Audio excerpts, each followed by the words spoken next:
इकडं तुला जरा पाहिलं का ती गाडी घालून नाही का टू व्हीलरवाला होता टू व्हीलर कसं धडकलं मोडतं पाय इथून होडं का एक बोट अंतर होड्यात मोडलेला आहे. इथून खोरनकीच्या हातात खोरनकीच्या हाताने होड्यात थोडं मोडलेलं आहे बघा इथं. योगेश बसत नाही पाहिजे बसत नाही काय उपयोग नाही त्याचा. सणासुदीचं मित्रांनो आज एका गीर गाईसोबत अपघात झाला आहे. ही तुम्हाला दाखवण्याचं कारण म्हणजे झाडाखाली जनावरं बांधलो आहे, वैरण घातलो समद्याला आणि आता तिकडंच चाललो. बघा सणासुदीचं गाय तरमाळा लागली आहे, पुढचा पाय मोडला गाईचा.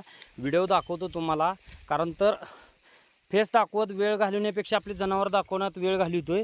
आणि त्या गाईचा पाय बसवायला सोलापूरला चाललो आहे एवढ्या उन्हाचा. आता फक्त एवढंच विनंती आहे आपली देवाला की जाताना कुठं ट्रॉफिकवाला अडवू नये.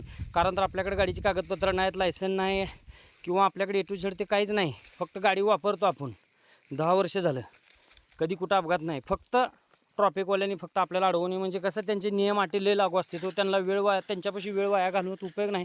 परत तिथून येऊन जनावरं परत सोडायचेत, पाणी पाजायचेत, मोकळी सोडायचे थोड्या वेळ, एवढी कामं असते. ते हातातली कामं सोडून ताबडतोब आता सोलापूरला निघालो बघा.